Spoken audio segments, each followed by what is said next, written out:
Welcome back, Eigen family. So, guys, make sure you like, share, comment, subscribe if you haven't already. Make sure you check out the website, eigenbros.com, Eigenbros on Instagram, Eigenbros on Twitter, Eigenbros2 on TikTok. And, of course, patrons, guys, we greatly appreciate all you've done, all the support you give us. Check out patreon.com/Eigenbros if you guys have not done so already. Me and Juan do our 30-minute podcast there every week. So make sure you check that out. And you also get Discord access. Just $1 is all we ask. And guys, as the title suggests, I'm sure this is going to be an interesting episode for you. We have a special guest with us today. So he has his bachelor's in bachelor's in mechanical engineering from South Alabama. He has a master's in mechanical engineering as well from Wichita State. Is that right, Sonny? Yep, right. Okay. Right, perfect. And then he has his PhD in physics from Rice University, and he is the director of the director of advanced research at the Limitless Space Institute. And our guest is Harold Sonny White. Welcome, Sonny. Welcome, Sonny. Hey, thanks, Terrence. God, my memory was failing there. Appreciate the splendid introduction. I appreciate it. Well, always happy to talk physics and geek it up with fellow colleagues. So I appreciate you guys giving me some of your time too. So, and I love the fact that you have a whiteboard behind you, for crying out loud. You have to have a whiteboard. Jeez Louise. Well, we got to admit, though, Sonny doesn't get much use because it's kind of not the best for doing podcasts, we've noticed, doing math while people are trying to listen. Yeah. Right. Because we do have the YouTube and the audio only, so we can't be discriminatory against the audio only listeners. Yeah. Gotcha. All they can hear is the squeak. Exactly. Right. They can imagine the equations. Right. Imagine if you would. A spherical cow. I don't know if you heard that. Right. The old classic. Yeah. No, but seriously, thank you for coming on, Sonny. This is a topic that's very much all over the scientific community that gets heralded as like a very future sci-fi oriented kind of thing. But you coming on, I feel will help ground some of this conversation. Right. Mm-hmm. So it's definitely a topic that people get really excited about, and certainly there's some interesting math and physics that kind of underpin it. But it's good to make sure you talk about it in that context, right? For sure. Right. So, Sonny, I guess we wanted to start off a little bit with just like your background, where you're coming from, just kind of to get the audience a little understanding of you, yourself, and, like how you actually came up to be interested in this stuff, because you came from an engineering background and then you went to physics. It's like, what inspired you to go that way? Because it feels like it's like, why would you want to go there when you already know how to make everything? Right. Well, I started working in the aerospace industry in 1996, working up at Boeing in Wichita, Kansas, working on commercial aircraft, doing some R&D up there, primarily with composites, but. I came across Miguel Alcubierre's paper on space warps when I was up in Wichita, and I had a printout of it, and it was such a fascinating topic to me. I was very interested in it. I was actually interested in a lot of advanced power propulsion, always kind of have been. But that was one of those things that just really it landed on me pretty good, and I knew in the long run a lot of the things that I was really excited about were related to physics, and so that was kind of where I had to do a lot of soul searching, getting my master's while I was up in Wichita at Wichita State, and I decided at that point I needed to switch over to physics. So I think it was kind of the love of that and recognizing that in order to kind of explore and really be able to articulate that, I needed to kind of think about switching to physics. But let me go back just a little bit further too in terms of why aircraft, why space, why advanced power propulsion, right? And, I grew up outside of Washington, D.C., spent a lot of time getting a chance to walk around the Air and Space Smithsonian. This is pre-Udvar Hazy days, like in the late 80s. And, if you guys have ever had a chance to go to the National Air and Space Museum up in D.C., it's got a lot of those big, giant rooms with incredible examples of the growth of technology and understanding and knowledge. And, you know, it to me, it's not just about the rocket ships or the planes. To me, it was also about the people, right? The people that worked together to kind of realize those things and continue to push the boundaries of knowledge and kind of make life better with each evolution of understanding, right? You know, when you first walk into the National Air and Space Museum, you got the Wright Flyer on one side, and then you have, you know, Spaceship One just across the way, and the lunar lander right there in the middle. And it's just like that's a beautiful example of not just working together, you know, in the moment, but also together over time, right? And so there's so many, you know, good messages in there. I just really connected with that, and always had an interest in aviation and in space, and kind of recognized at the early age that you know, there was some significance about power and propulsion, but the bit really got set in terms of switching me to physics when I was up in Wichita, kind of reading over Miguel Alcubierre's paper. So I moved to, if you don't mind, I'll just kind of keep going and give a little bit more of my background here. Sure. Yeah, go for it. In 2000, I got an opportunity to come down to Houston, Texas, and get into the space program. And I worked at NASA for, you know, little over 19 years. I spent about half that time working flight robotics, the shuttle arm and the station robotic arm, doing a lot of flight support in the process of building the International Space Station. But I've always, as I said, always interested in advanced power and propulsion.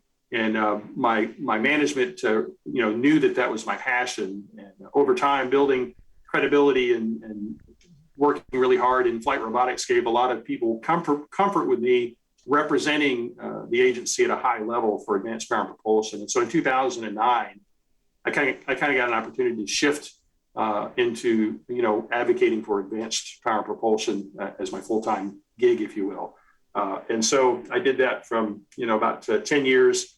Got a chance to, you know, work on human exploration architectures, finding ways to integrate things like Hall thrusters into human spaceflight. And although that's not like, you know, warp drive, but I mean, think about, we've only used chemical propulsion for human spaceflight. So trying to advocate for and show the value proposition of Hall thrusters was a unique challenge. And, you know, Hall thrusters are in the next chapter of human spaceflight. That's a thing now. So it's neat to have been, you know, a part of that process. But while I was working at NASA, you know, got a chance to work on advanced forms of power and propulsion, like nuclear reactors, nuclear thermal propulsion. I was on the Nuclear Systems Working Group, helped the agency kind of prioritize how it spends its money on nuclear systems, worked on the technology OCT, Office of Chief Technologist roadmaps, where we went through and articulated the different things we might want to try and do for future technologies to be used for human spaceflight.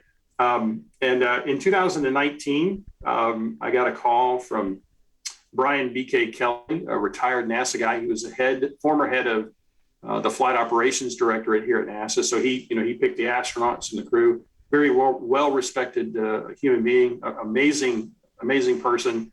So when he called, I was like, yeah, I'd love to come chat with you. I had no idea what he wanted to chat with me about. But he said, hey, I'm starting up this nonprofit with a friend of mine, Cam Gaffarian, called Limitless Space Institute. And we were hoping maybe you can kind of come help us stand this thing up, because we think the things that we're trying to do are things that you might be interested in. And so after some thought and some prayer, it made sense to do that. And so I switched gears and joined Limitless Space Institute. And just the 60-second bio on what is Limitless Space Institute. Our mission is to inspire and educate the next generation to travel beyond our solar system and to support the research and development of enabling technologies. And I mean, wow, that's amazingly challenging, right? We're trying to work to enable interstellar flight by the end of the century. And oh my gosh, it's so much more than we've ever achieved to date, right? We've got, so you think about human space flight today, we're looking at putting human beings on the surface of the moon again in 2024 timeframe, maybe 2025. We got this cool rover that's sitting on the surface of Mars right now with a little nuclear battery, and it's got its little buddy over there, the little helicopter that hangs out with it. And those are amazing achievements, but those are all done with chemical propulsion, right? Liquid fuel, liquid oxidizer, you combust it through a nozzle, it generates thrust. amazing thing. And it helps us get stuff to low Earth orbit. But if you want to send human beings to Saturn and you want to get them there in 200 days, the amount of energy that's necessary to do that is an order of magnitude more energy than it takes to get a payload from the surface of the Earth to low Earth orbit. So, chemical propulsion is just it can't close that, right? It's not physically possible. And so what are we supposed to do? Are we just supposed to give up? No, there's some things we can do. And in terms of ways we can maybe address the challenge, starting from what we know and working to what we don't know, within known physics and known engineering, nuclear electric propulsion, nuclear reactor, fissioning uranium, providing power to some form of electric propulsion can take human beings to every destination in the solar system, right? So that's a significant improvement, helps us go to that beyond thing. But nuclear electric propulsion would still probably take a couple thousand years to get to another star system. So I don't know about you guys, that's kind of long to sit on console. I think I might need a break or something. But if you want to try and do interstellar in maybe a century or something, we can move a little bit into the unknown, at least in terms of engineering, and talk about fusion, right, where we're burning deuterium and tritium to generate power and propulsion capability. And that's been explored in the literature, well understood, at least in terms of the physics perspective. We could send a large probe to another star system and get there in 100 years potentially, right? Maybe a little less. But if we want to get to another star system in a fraction of a human lifetime, that's where we kind of have to look to the frontiers of physics. You got the two standard models of physics, quantum mechanics, and the lambda cold dark matter model of astrophysics. So the small and the large, they kind of underpin everything we know, but they're not the whole picture. We know there's a bigger picture for us to uncover. So in the process of trying to fill in the gaps between those two theories, maybe we can figure out how to do things like the idea of a space warp. We know general relativity says it's possible. I couldn't tell you today what we're going to build to make that real, but maybe in the process of working the frontiers of physics, we could maybe achieve that. So a little bit longer background bio than you might have wanted, but there you go. And I like vanilla ice cream, long walks on the beach, and big strong hands. There you go. No, excellent. We that definitely. You've said a lot of interesting things there. But I guess we could transition into the whole, the bread and the butter. The bread and the butter to say. Yeah, exactly. So, everybody's all curious about the warp drive. What is this warp drive technology, and how does a guy think he's going to manage to build something like this? And, you mentioned Alcubierre, Miguel Alcubierre, who I guess is the one who put out the first paper on this, the Alcubierre metric, as they say. 94, 96, something like that, yeah. Yeah, I believe it was 1994. And he, had this crazy write-up about this, this sci-fi concept of warp drive, bending space, negative energy states, negative energy densities.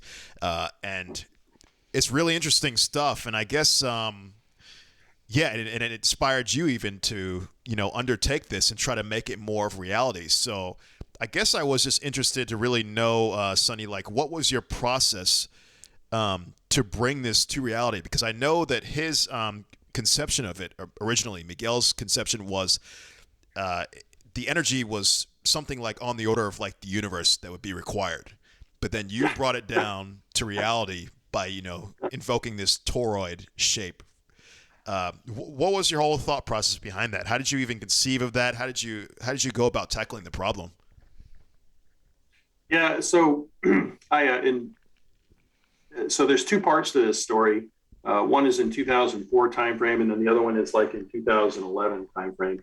And they're actually connected, ironically, and weirdly enough. So in 2003, 2004 timeframe, I put the Alcubierre metric into canonical form. There were some questions I had about the mathematics, and when he published the paper, he didn't put it in canonical form.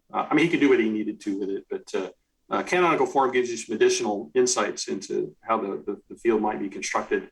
And so in the process of doing that, right, that gave me some insights on how the phenomena might work in terms of, because the math just tells you what happened when it's on, as opposed to turning it on and turning it off, right? And so putting it in canonical form gave me some insights into that. But I hadn't figured out the energy optimization yet at that point. Although technically the work I did actually uncovered it, I just didn't see it at the time, ironically. And so in 2011, NASA and DARPA did the 100-year Starship Symposium, and they asked me to come give a talk on space warps. And so I didn't want to just kind of do what had been done before. So I decided, well, I guess I'll do like a sensitivity study, and I'll turn the knobs on the equations and vary some of the parameters, and just to see, what works out of this. And in the process of doing that, discovered some ways to optimize the amount of exotic matter or negative vacuum energy density that might be necessary to make the trick work. Over the progression of the idea, there's been several papers that have been published to kind of put a ballpark estimate on what it would take. And one paper said, well, it'll take more exotic matter than there is mass in the universe, which says, hey, it's a neat mathematical idea, but we're never going to do it. Right? It's just one of those things. But then a colleague of mine, Richard Obusi, published a paper where he reduced the amount of exotic matter to something about the size of Jupiter, right? And that was a significant improvement, but that's still, it's mathematically interesting, but we just, it's not something that, I can't grok that. That's a lot. And so in the process of doing the work for a 100-year Starship Symposium, and feel free to interrupt me anytime, Juan. I'm just talking. I was going to say, in the scale of the universe, Eureka, Jupiter. Still, it is a big change in numbers of zeros. You're right. You're definitely right. A physicist would say, "My job is done." Yeah. Mic drop. Thank you. Yeah. It's the engineer's problem now. See you later. Yeah, exactly. Roll out of frame. No. Go ahead. Yeah, a good observation. Mm-hmm. So, Richard had done a really good job of kind of trying to tackle it a little bit. And in the process of doing some of the, fiddling around with the parameters for the field equations, I figured out that if you change the distribution, the toroidal distribution of negative vacuum energy density, such that instead of being a very thin aspect ratio, which is typically what has been considered in analysis that's been done in the past, if you make it where it's a little bit more athletic, if you will. So think a wedding band versus a lifesaver. So in terms of the mental picture to think about for this distribution of negative vacuum energy density, changing it from a thin wedding band type of distribution to kind of more like a lifesaver reduces the magnitude of the York time. So it's like it reduces the magnitude of the strain you have to put on space, if you will, how much you have to squeeze and stretch space. And so there's a corresponding nonlinear reduction in the amount of energy density and total energy when you integrate as a result. And so furthermore, if you oscillate the bubble, it changes the perceived stiffness of space-time. And so those two optimization techniques allowed for a significant reduction of the amount of exotic matter that's necessary. So what I put out in the two back-to-back 100-year Starship Symposiums that NASA and DARPA put out, I wanted to duplicate what Richard Obusi had done. So I set up the field equations for a 10-meter diameter spacecraft with an effective velocity of 10 c. And I said, all right, if I construct the field this way, it requires. Sorry, something just popped up. Yeah, we got it too. Okay, there we go. Okay. So by going through and doing this optimization, we can reduce the amount of exotic matter from Jupiter, which I was able to show, building the spacecraft this way, to something about the size of the Voyager 1 spacecraft. So you went from, Jupiter, again, a large number of changes of zeros to something that's just a couple of metric tons. And so in my mind, that at least moved it into the category of plausible, right? I don't know if it's feasible. To me, in order to make that to say feasible, I think we need to start thinking about, real engineering, what that would look like. But, it's no longer quite as exotic of a concept, at least when you think about those kinds of numbers, right? So yeah. So that actually kind of leads me a little bit to the next part. You're talking feasibility. I really wanted to also probe you about your idea with the the White Jude, or inspired by the Michelson-Morley interferometer. I wanted to kind of probe you with that one to get a better understanding of that, because it sounded kind of like you had some inspiration maybe from the LIGO experiments with the gravitational wave detectors, and you were trying to figure out a experimental way to actually demonstrate that this is even feasible using interferometers. So I guess I wanted to just have you relay kind of your ideas and that conception of what you were trying to do there with that experiment.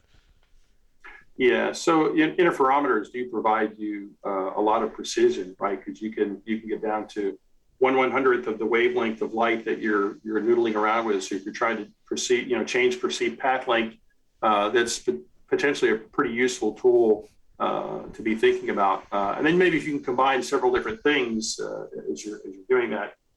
So in terms of the stuff we did with the interferometry stuff that we did, we did a lot of work to try and get the precision down to that 1/100th of a wavelength of light. But we also used MIT had developed some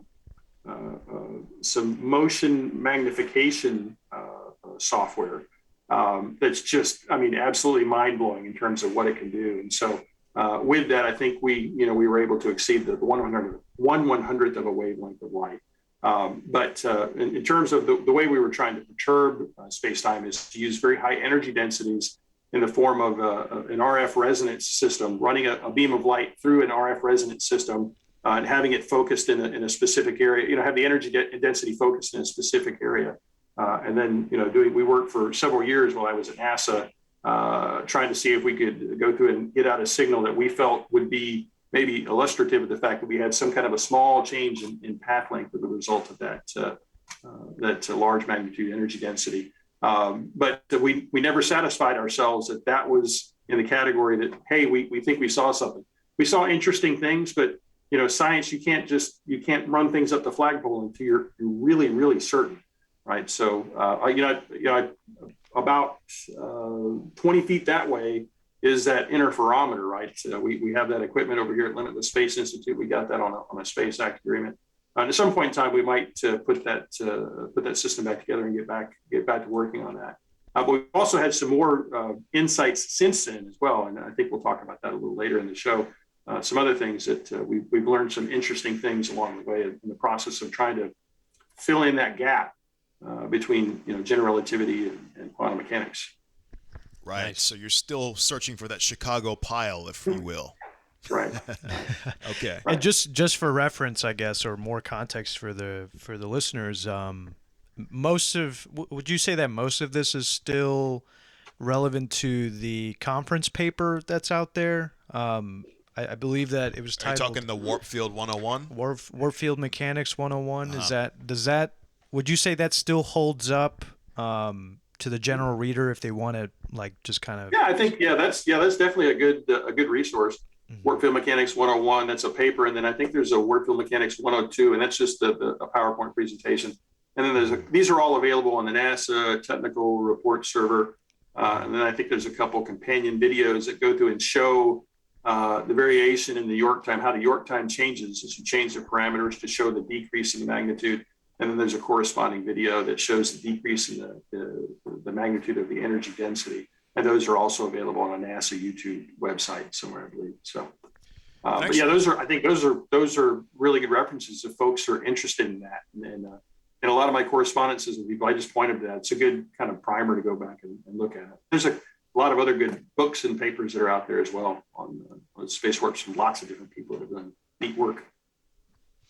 So also, Sonny, I wanted to, since you mentioned the warp time, I'm sorry, not the warp time, the York time. Could you explain that a little bit more? Because I had the impression that the Alcubierre metric was kind of the thing that was bending that we'd see with the expanded space in the back, with the contracted space in the front. But then I got the impression that it was the York time itself that was actually the graph. So I'm a little bit confused about it, what it actually is. Could you explain the York time a little bit and just get that visual more clarified for the audience as well as myself? Yeah, sure.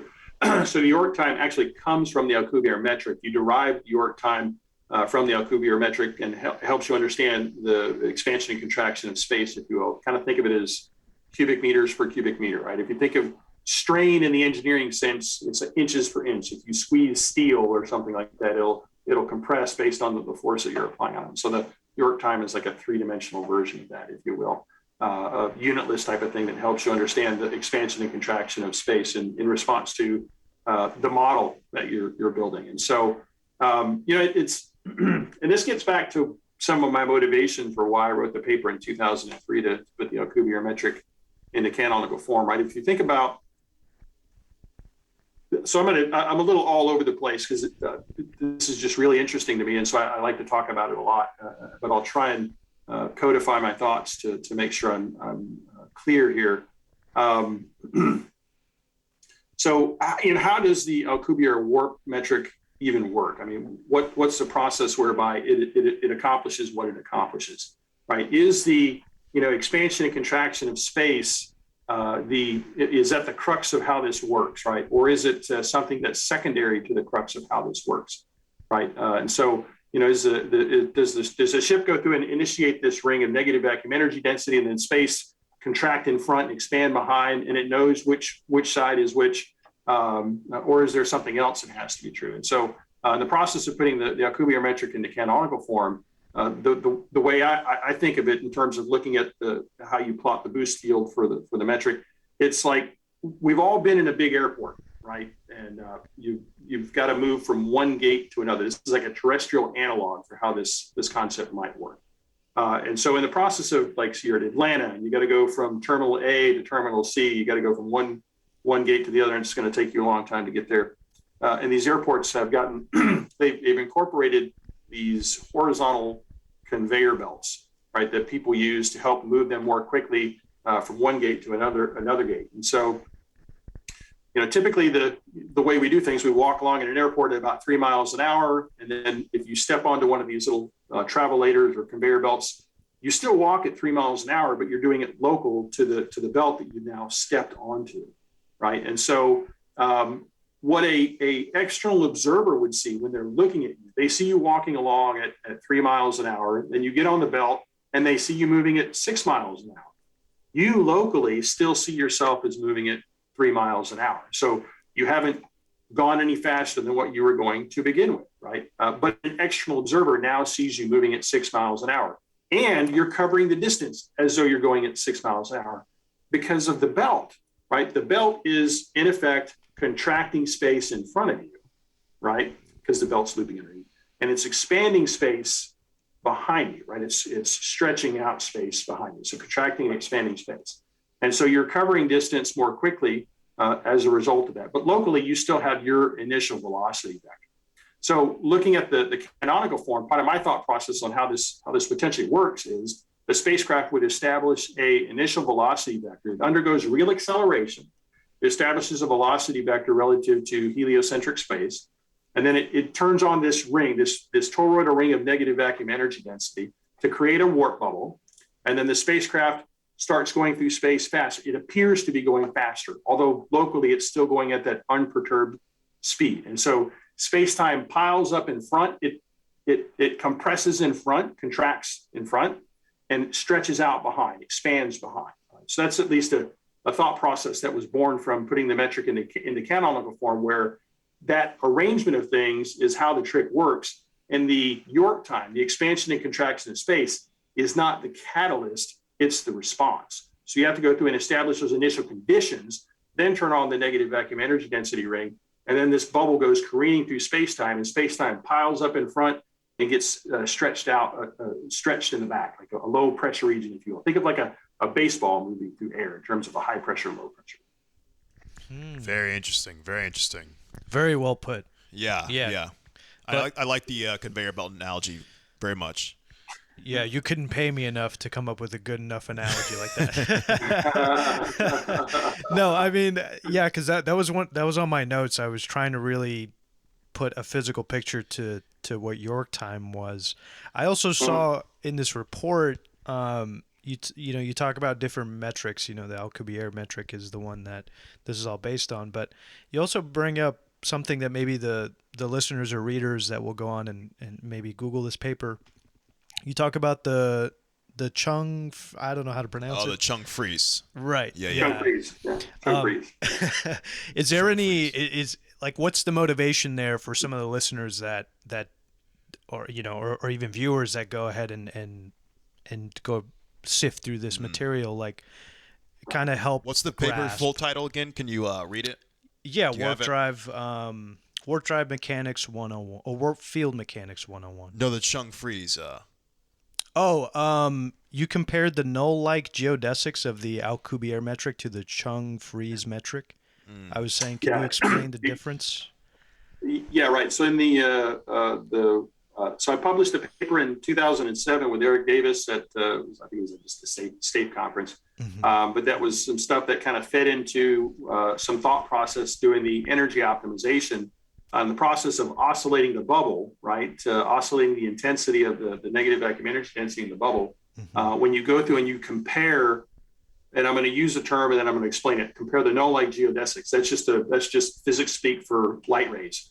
When you compare how the light rays behave for the two different metrics, there was this very interesting intersection of the mathematical terms where a varying intensity dV/dt corresponded to a varying velocity in higher dimensional space-time, which had the net effect of making space-time less stiff.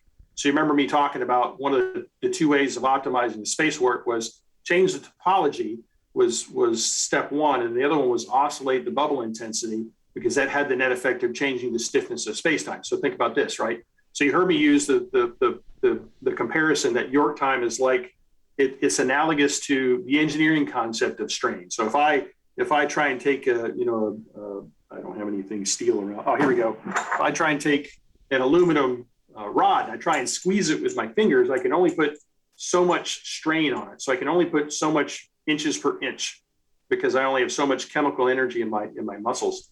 But if instead of trying to squeeze something that's stiff like this, what if I wanted to squeeze, we're heavy on props today. What if I wanted to squeeze like this small pad of sticky notes or whatever? This is a lot less stiff. So if I had a requirement for the field equations that I have to strain it so many inches per inch, or in the York time, so many cubic meters per cubic meter, right? If I had to strain it a certain amount, maybe I don't have enough energy, chemical energy in my muscles and my fingers to strain an aluminum rod, but I might have enough to squeeze a small pad of paper, if you will. So by changing the stiffness of the medium that I'm trying to interact on is the second energy optimization technique. So that was the intersection with the Chung freeze metric, right? It had to do with the higher dimensional physics. And I am very much interested in higher dimensional physics. I've got a six-dimensional model I've been working with for the last several years. Interesting. So what actually prompted you to do that? Is that something related to string theory or something? Why even care about higher dimensional? That's a great question, right? Is it related to string theory? It's related to the same path that kind of gets to string theory, but I don't know that we have to go all the way the same path that they do that arrives at string theory. If you look at the origin of higher dimensional physics, right? Kaluza came up with a five-dimensional paper. Alternately, we would say 4+1. Kaluza came up with a 4+1 metric where he just proposed that there was one additional dimension, spatial dimension. And I think in his original paper, he didn't even explicitly state that it was curled up yet. He just simply said there was an additional dimension. I think it later came out and he said it was curled up, but he didn't say anything about scale.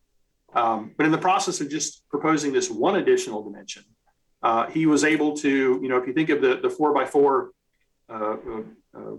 matrix that represents general relativity, right, by making it a 5x5, all of a sudden he got, basically electrodynamics on the little picture frame here, just by assuming an extra dimension.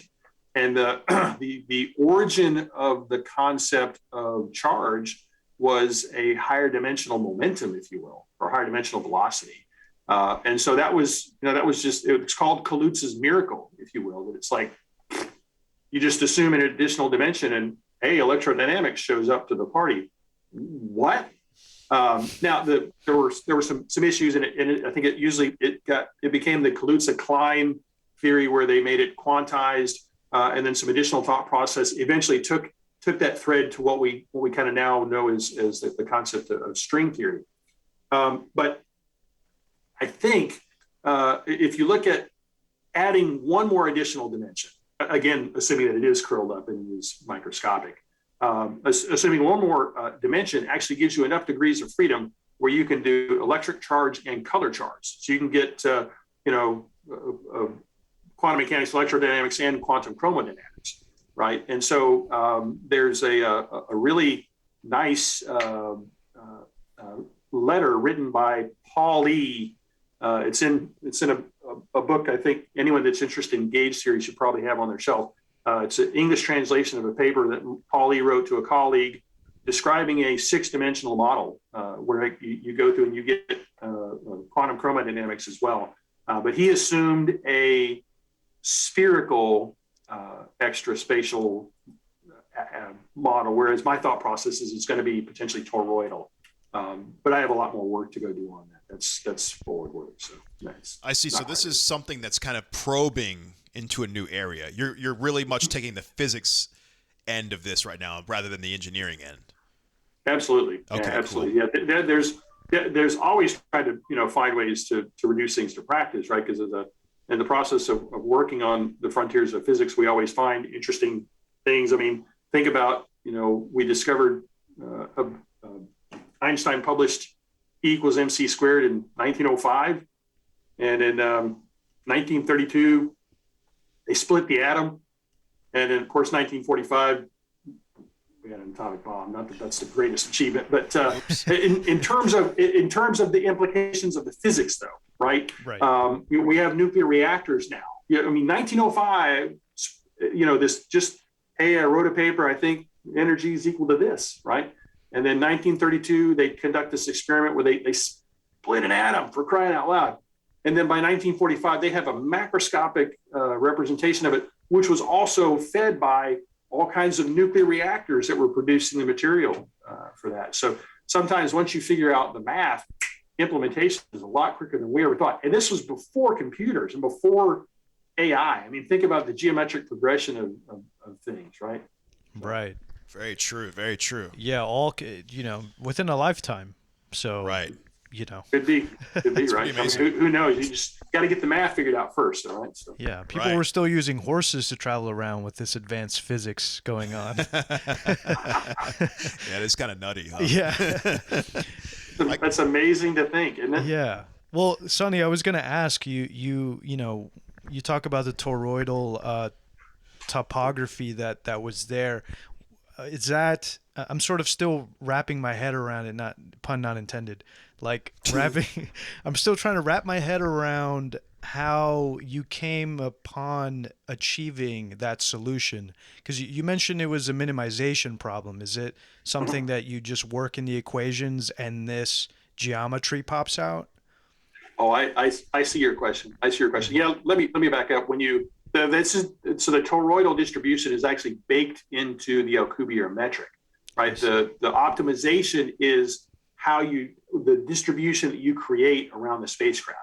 In the previous analyses that had been done, they always assumed that the toroidal distribution, right? Because again, that's just baked into the mathematics. That toroidal distribution has always been assumed to be razor thin, right? So that it has that aspect ratio of a wedding band where the walls of the ring of the warp ring are super thin as opposed to considerably thicker. Right, so the toroidal thing is that's a requirement of the model, of the Alcubierre model. It does require the toroidal ring of negative vacuum energy density, but all the stuff that had been published before I did the work in 2011 and 2012 assumed a very thin aspect ratio. Oh, okay. So this was the parameter shifting that you were talking about. Okay, I got you.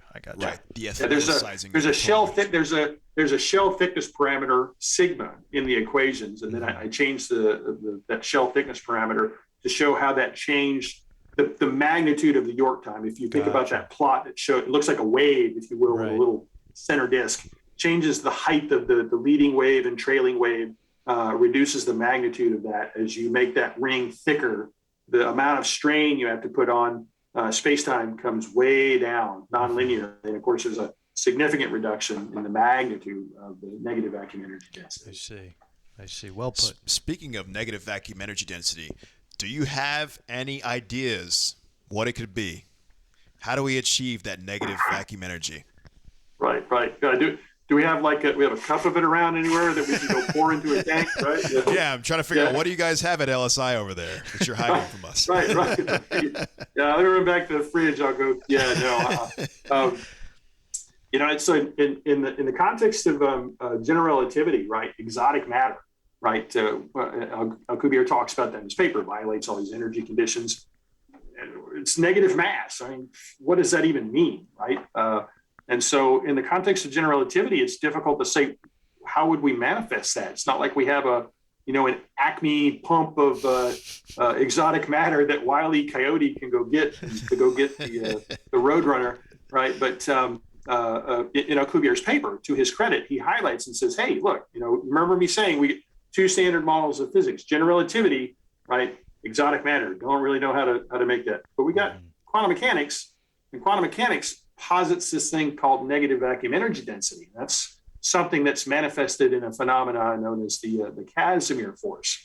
And so Alcubierre highlighted in his paper, he said, although we don't know how to manifest exotic matter in the way we understand general relativity today, quantum mechanics may provide us a path, because there's this thing called negative vacuum energy density that has all the mathematical characteristics that exotic matter has. And maybe that could be a suitable proxy to allow us to manifest negative vacuum energy density to start to try and figure out if we can satisfy these field equations.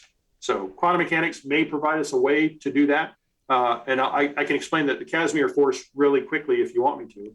Yeah, please. Sure. And actually, maybe if you can even tie it in, I saw, just to shout out one of our members as well, Chris Stops K-Theory on YouTube. He actually had it linked us to his paper related to world-line numerics and the Kasmir force. So if you can even maybe tie that in there somehow as well, we'd really like to know more about that. Yeah, sure. So the Kasmir force, and for the folks that aren't seeing this, I apologize. I'm going to use some hand puppets, but I'll try and describe them. So the Kasmir phenomena is a result of the fact, the Heisenberg uncertainty principle. Empty space is not really empty. There are virtual particles popping into and out of existence all the time. The quantum vacuum at the microscopic level is this frothing sea of virtual particles, virtual fermion, anti-fermion pairs. So an observable consequence of the presence of this characteristic of nature at the microscopic level is the Kasmir force. And it can be thought of in the following way. If you imagine two plates in close proximity to one another. So for the folks that are not seeing me, I'm putting my hands close together like I'm about to clap, right? And so if you imagine you have two plates that are in very close proximity to one another, separation distance that's microns, if you will. And these plates are very, very tiny, like 30 microns by 30 microns. And we're going to conduct a little thought experiment where we take these two plates and we put them in a vacuum chamber. And we're going to turn on the vacuum pumps and pull all of the air out of the vacuum chamber so that there's absolutely positively no air particles in there whatsoever. And we're going to imagine for a moment that Terrence has superpowers. He can shrink himself down to being a little tiny atomic person, right? And he's going to go in there and go make some measurements and report back to Juan what he reads. He's going to go measure the pressure on the outside of the plates and the pressure between the plates. And so when he calls Juan is expecting him to say, because of our classical world experience, Juan is expecting Terrence to say zero pressure on the outside and zero pressure in between the two plates. But what Terrence reports back to Juan, he says zero pressure on the outside like he expects, but he says it's negative vacuum energy density or negative pressure in between the two plates, right? So there's a deficiency of vacuum fluctuations that are able to be manifest between those two plates because they restrict which wavelength of vacuum fluctuations can be manifested between them, if you will, because there's only so much room, right? And so vacuum fluctuations that are above a certain size cannot manifest in between those two plates, but they can manifest on the outside of the plates. So that sets up the scenario where there's a deficiency of vacuum energy between the two plates, and that results in a force that pulls those two plates together called the Kasmir force.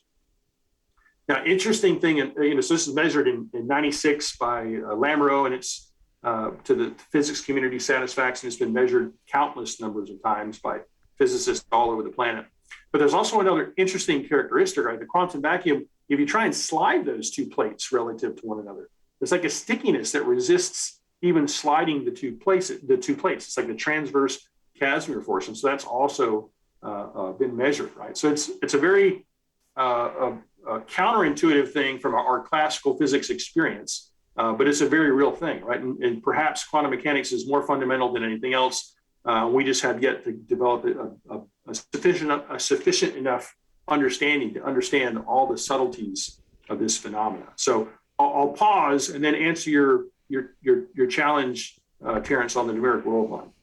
Cool. So I don't know if it was a specific challenge on the numerics world line, but I guess we just wanted to really know more about it since it is kind of a new paper. I think it was 2021 you published, and you had these interesting kind of layouts for measuring these things, and you had some I think it was SEM drawings or something, or SEM photos of some of the what would you call it, the devices that you would use to actually measure these forces. Right. So yeah, we published a paper in 2021 based on some work we were doing for DARPA, building some custom Kasmir cavities. We were trying to, like I gave you that hand puppet illustration of the Kasmir force by using two plates. We've been in the process of trying to make plates that also have flagpole pillar structures between those two plates. So we're trying to understand how the quantum vacuum responds to that slightly different topology, this customized Kasmir phenomenon. And so it causes the quantum vacuum to respond in a very different way than just a standard parallel plate cavity. And so the numerical analysis technique that we use to model that is something called the numeric world line technique. It's like a string theory inspired approach that uses a quantum effective action, and in effect, it's like you create it's really hard to do without graphics, but I'm going to try.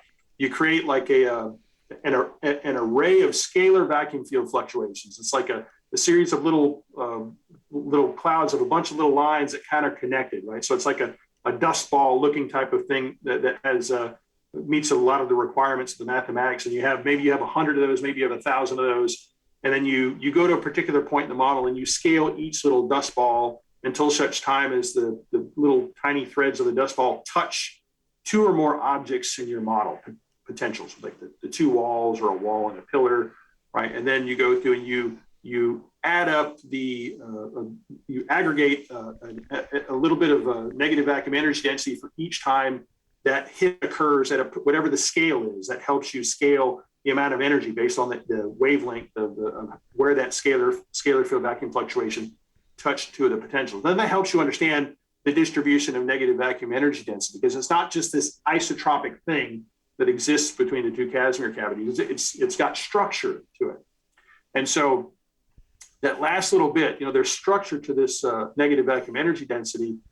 That kind of maybe leads into what you were hinting at, Terrence, with your question. How does this relate to the idea of a space warp? Because we were talking about space warps, and then we talked about negative vacuum energy density, and we started talking about custom Kasmir cavities. How does it connect back to the space warp now? So it is a potential source of negative vacuum energy density, yes, which could maybe fulfill the requirement, but a really cool accidental discovery that came out of the process of modeling these custom Kasmir cavities, where you've got two plates with a little small rod that goes all the way down the center, if you will. When we looked at the distribution of negative vacuum energy density around that flagpole that goes down in between the two plates, that energy density distribution looked like a two-dimensional representation of what's required for the Alcubierre warp metric. And so in the process of looking at the custom Kasmir cavities, it was like, wait, we know what this looks like. It's really close to what's required, but it's not toroidal, right? We want it to be toroidal. In this case, it's prismatic. They're just these long prismatic curled lenticular shapes. But we wanted a toroidal distribution. So we went through and we created a model. I'm looking for props here. Oh well. So I'll do it this way. So we imagined a 4-micron diameter cylinder. And so we put a small spherical ball in the center, in the dead center of this 4-micron cylinder. Right? So we have a 4-micron cylinder with a 1-micron sphere. positioned directly in the middle. And the process of looking at how the quantum vacuum responds to that shape, it manifests a toroidal negative vacuum energy density that meets the Alcubierre work requirements.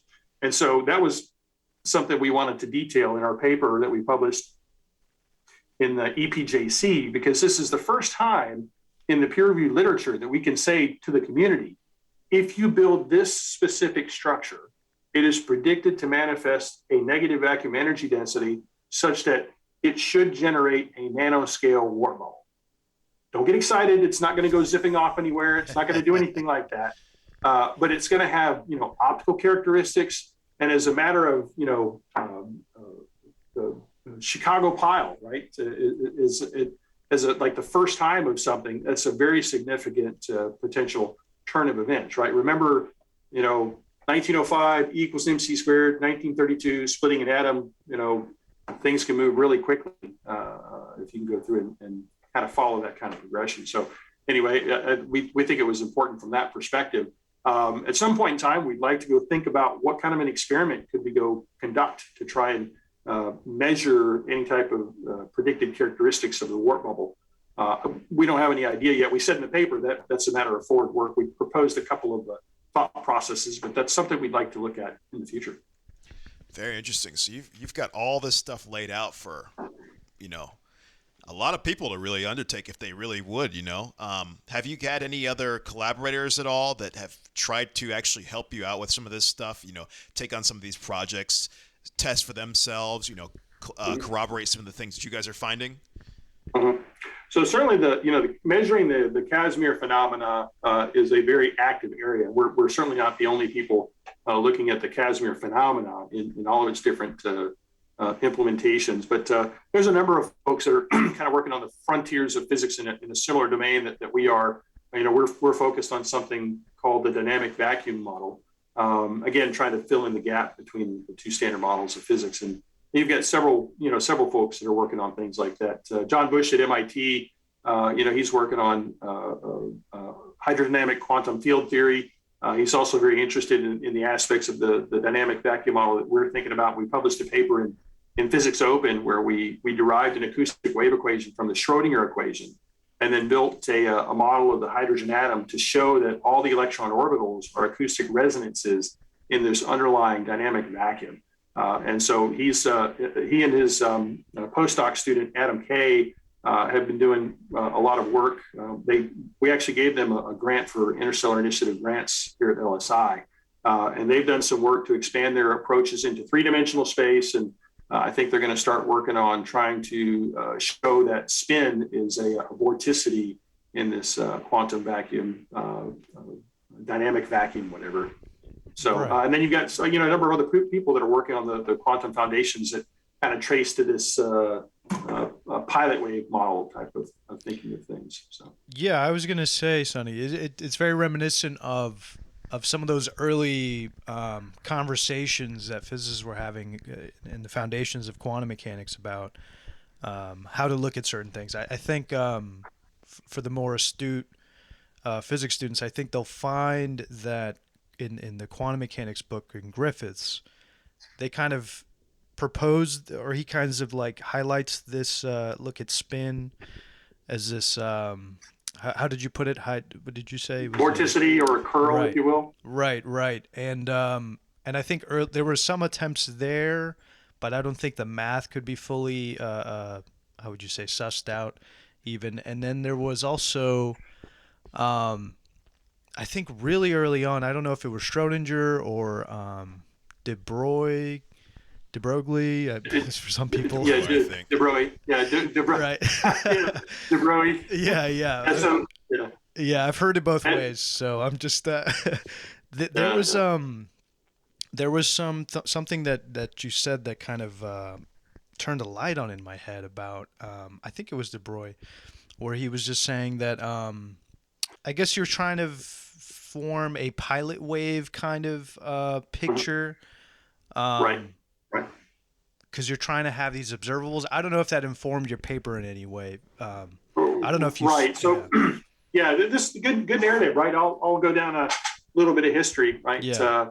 De Broglie was he's the guy that came up with the thought process that matter is both a particle and a wave, right? He kind of coined that phraseology. But he meant that literally. He didn't mean it in just the metaphysical sense, if you will.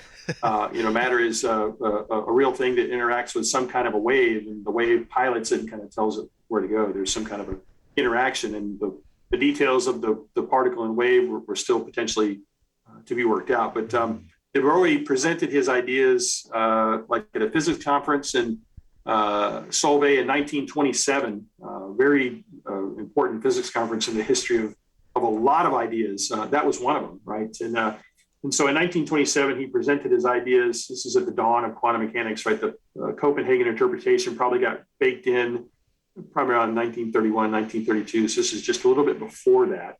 And during that presentation at the physics conference at Solvay, some of the concerns that were raised were de Broglie's mathematics suggested that you could potentially have spooky action at a distance, if you will, some kind of a non-local characteristic of it. And so there were some concerns about that. And so that kind of created a lot of resistance to the idea in the 27 timeframe. But, obviously, the concept of quantum entanglement is a real thing today. So it's kind of interesting to think about some of the objections that were raised at the time. But his initial mathematical implementation by itself is not what a lot of people think about today when you talk about pilot wave. There's been a lot of work since then. John Bush he's got a couple of really good, thorough and rigorous overviews of a lot of different thoughts that have come since 1927, coming all the way through to today, to try and develop deeper understandings and add additional sophistication to the thought process. And so I think pilot wave today, it's definitely an active area of investigation for a subset of folks that are interested in this quantum foundation. But there's several other competing ideas too, right? So don't just think pilot wave is the one and only thing. There's other different thought processes that people have. The many worlds interpretation, transactional interpretation of quantum mechanics. There's several other different flavors of things that people are thinking about. But myself and a number of folks are very interested in things that would probably be categorized in this pilot wave domain. Mm-hmm. Pretty interesting. Yeah, I was going to say, I don't know if you had any more questions. I kind of wanted to bring up a Q&A. Some folks had some questions for you in the audience. Yeah. And I don't know if Terrence go ahead. Yeah. Because on the topic of waves, there was a listener here that wanted to ask, does your drive, or I guess this is kind of a loaded question, but do you want to shout out listener too, or do they not want to? No, it was an aggregated list of okay. questions, so I can't really shout them out. But if shout out if you know who you are. Yeah. Does your drive generate gravitational waves since it accelerates a highly curved region of space-time?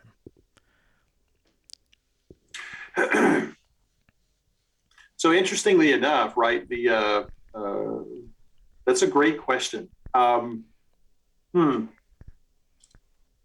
one of the things that comes to mind when you talk about acceleration, the proper acceleration alpha for the Alcubierre work metric is actually formally 0, right? So when you turn on the warp bubble, alpha is 0. So the cruise at 0G, and it's not like they go splatting against the bulkhead and kill the entire crew.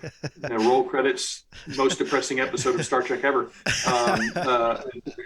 The alpha is formally 0, right? So I'm thinking that the answer might be no, but I think that might be too quick of an answer, because I think it might be more interesting to maybe think about a little deeper, right? But so my initial answer is alpha is formally 0.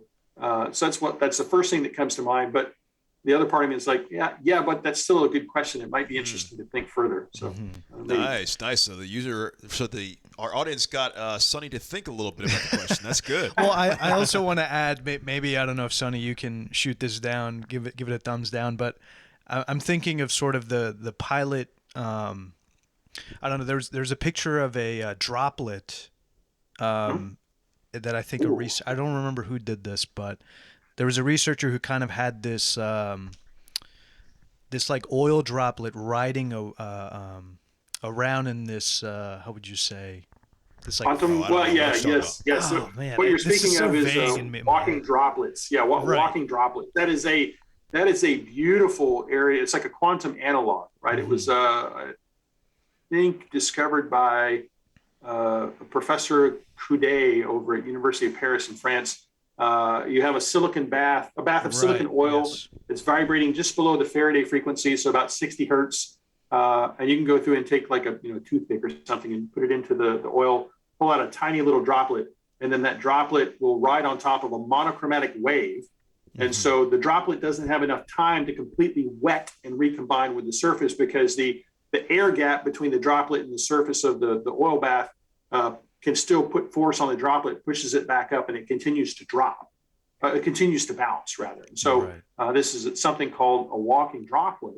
And so Coudet, when he was doing some work on this, like I think the 2000s, he saw what he thought might be some quantum mechanical characteristics of this thing, right? And he's thinking, pilot wave, there's a wave that's telling this droplet where to go. It seems like some stuff I remember reading in all the different thought processes in physics over the years.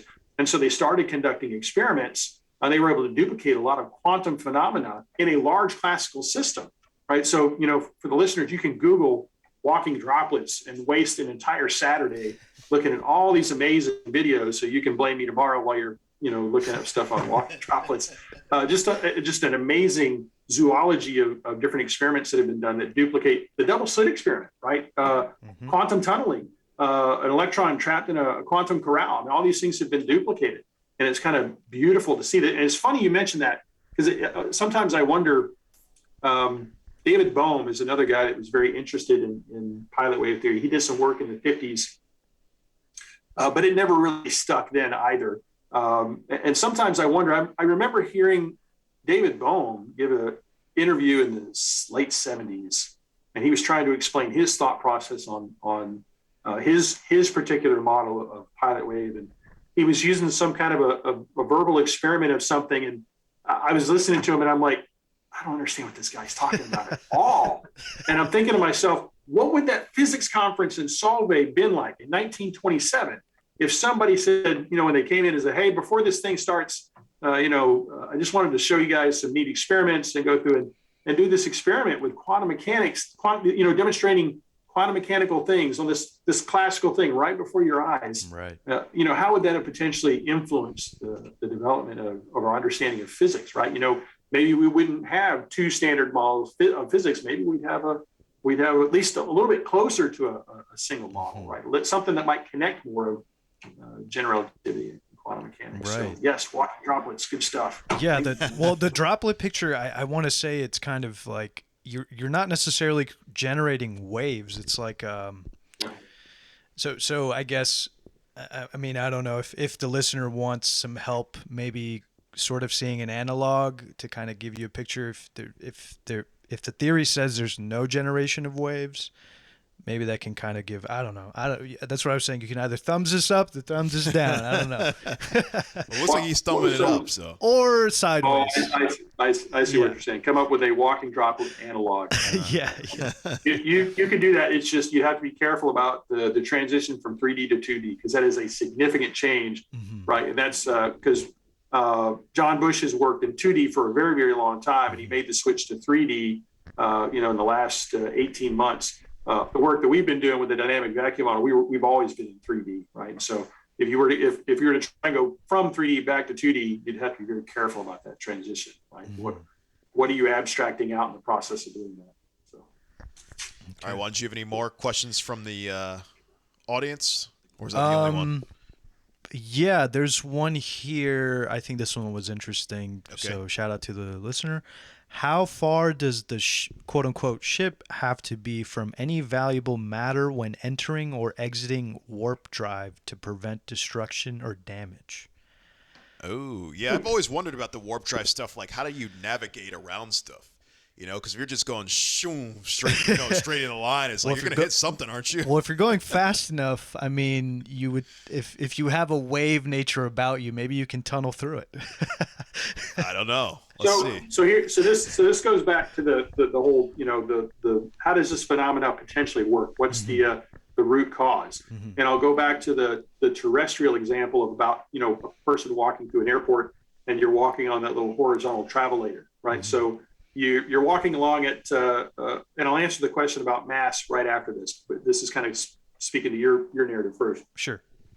So you're walking along at 3 miles an hour and you get on the travelator, you're walking along, you're still walking locally at 3 miles an hour, right? You're not going 6 miles an hour as someone on the bench might see you, you're doing 3 miles an hour. And we've all been in an airport from time to time where we're, on these travelators and somebody has their family with them. They got a young kid, a 3 to 5 year old that just has a lot of energy and they want to kind of run themselves out. And so they see that travelator and I have to go backwards on the travelator because why not?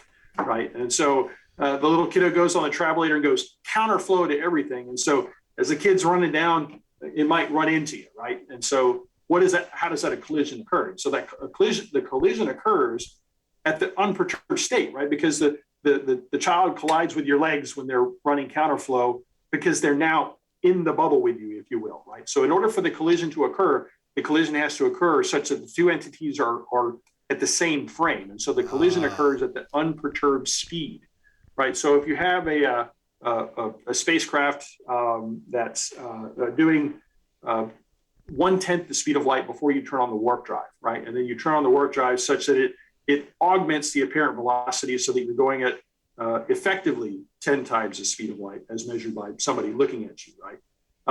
But you run into some dust, interstellar dust. The collision would occur at the point 1C. It's not a good thing, but it's not as bad as 10C, right? So there is potentially a difference. So that was speaking to something that you were talking about, Juan. But back to the question of how far do you have to be away from something before you turn this on?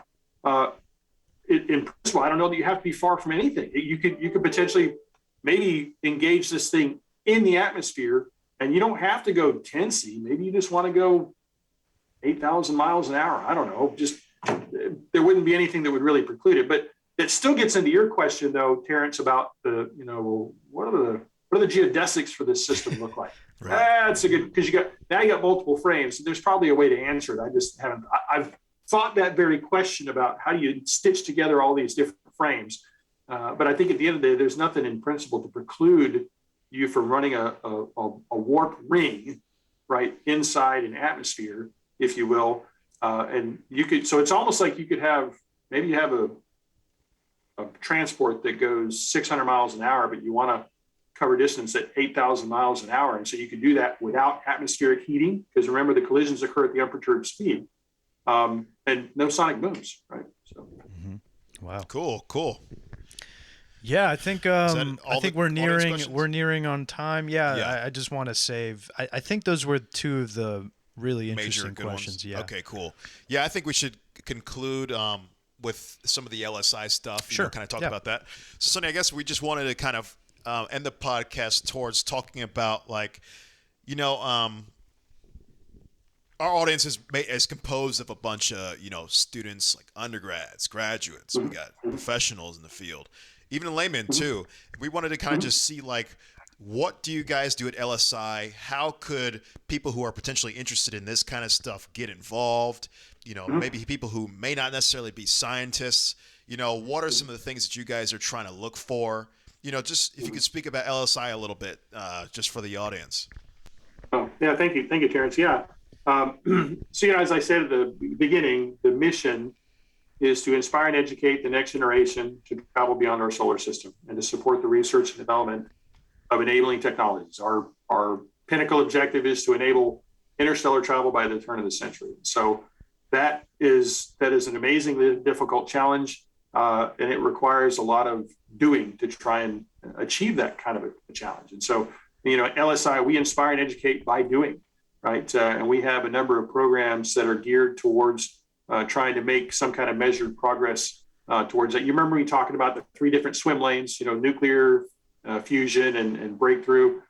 So those are kind of the three flavors of ice cream, if you will, that we tend to think about when we put together these different programs. In 2000, we put out a solicitation for proposals from people in academia all over the globe to give us their ideas on R&D that they wanted to conduct with students related to any of those three types of thought processes, and maybe even a little bit broader. And so we funded 9 different teams, funding things ranging from beamed energy propulsion, relativistic solar sails. We funded 4 teams working on fusion propulsion, 2 teams working on a space drive, and then 1 team working on a traversable wormhole. We have Texas A&M on a university partnership working on a detailed engineering design of a portable nuclear reactor that would fit in a 40-foot Connex container. So this is terrestrial use. It intersects very closely with Project Pele, a Department of Defense program that's paying people to go try and make these 40-foot, compact nuclear reactors. But we're trying to do a detailed white paper study to say we can design these reactors so that they are forward compatible with being used in space, right? In terms of that first swim lane, that nuclear swim lane that I was talking about. We will be putting out another solicitation for the second biennial round of Interstellar Initiative grants in the coming months. So we'll be funding a whole other round of teams to do work. We're going to add to that program. We're going to add fellowships and postdocs. So we'll potentially have the opportunity for up to 2 years worth of funding for a postdoc or a graduate student doing work in this domain. We're adding scholarships, so we'll be putting out some stuff for folks to go try and secure scholarships for undergraduates. We've also opened up an initiative called Lab Boosters, where we can start to work in the K through 12 range even. We just partnered with Arizona College Prep High School, Miss Rachna Nath. She's got a group of STEM kiddos, about 32 kiddos. They'll be working on some space projects, and we'll be mentoring them, and we've given them some resources to go through and do that work. And so teaching classes. We taught a class last summer. We'll probably be doing some more stuff this summer. So lots of doing here and there. You can go check our website, limitlessspace.org. You can always keep abreast of the things we're doing there. And then we have a YouTube channel, so you can go check out our YouTube channel. Our Interstellar Initiative grants, we recorded all the briefings from the proposers from kickoff, midterm to finale. So all of that stuff is available. I mean, hours and hours and hours of gritty stuff. So, if anyone wants to go spend a lot of time with that, it's available for you. We got it chapterized. Take a look at that. And there's lots of other stuff we continue to update there. And we have all the standard social media stuff that we try and continue to communicate. So fantastic. Excellent. So I guess, Sonny, that's pretty much the end of the show.